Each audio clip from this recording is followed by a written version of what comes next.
Good day. My name is Molokomme, the Managing Director of Ditshehla and Molokomme Incorporated. Our firm, Ditshehla and Molokomme Incorporated, was established on the 15th of September 1995, specializing in corporate and labor law.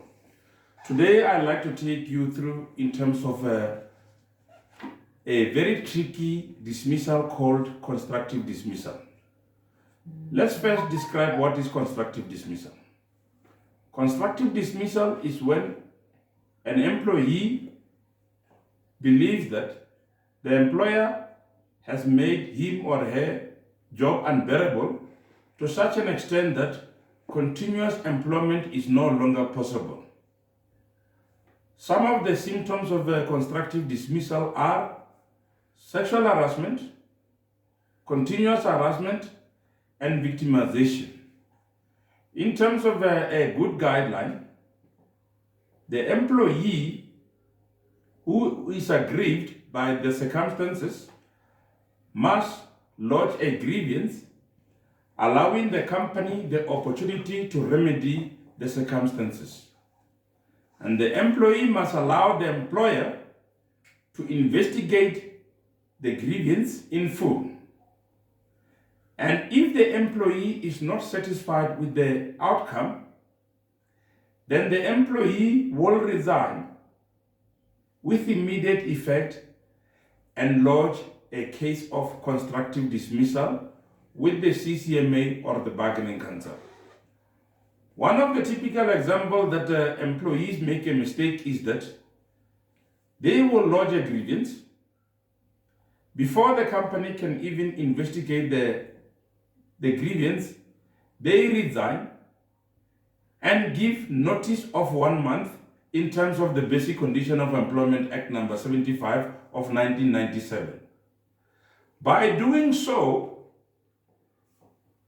your indication does not warrant constructive dismissal any longer, because by giving a notice on its own, it proves that there is still a room for the parties to resolve the dispute.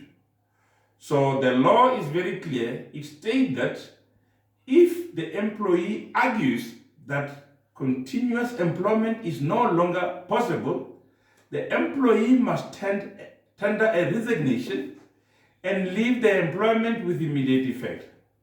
That will on its own show that continuous employment is no longer possible. And I like to state that cases of constructive dismissal are not easy to prove at the CCMA or the bargaining council. So that is why, as a labor law expert, I believe and I feel that it is fair and just that we teach each other in terms of the procedures that one should follow in terms of this. And I also like to advise employers to ensure that they treat a case of constructive dismissal with care, because some of the employers will receive a grievance, ignore the grievance until the employee resigns.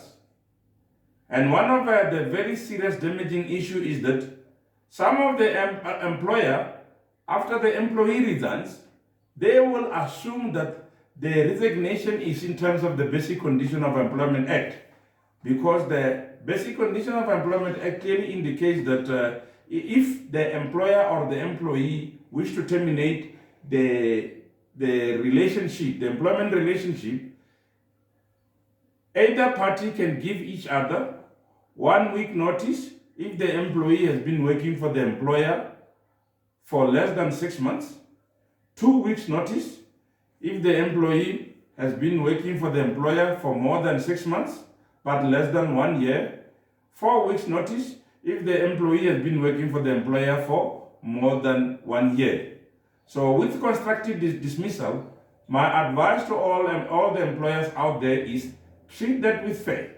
Immediately on receipt of a grievance, ensure that you investigate the grievance, ensure that where possible, actions need to be taken, because if you do not investigate the grievance thoroughly, there is an opportunity that if the employee proves before the commissioner at the CCMA or the bargaining council that he or she was constructively dismissed, there is a possibility that the company can be liable to pay an amount of 24 months or 12 months, whichever comes first. So that is why it is my advice to all employers out there to treat cases of constructive dismissal with care. I hope you enjoyed this session today. Until we meet next time, thank you very much. Goodbye.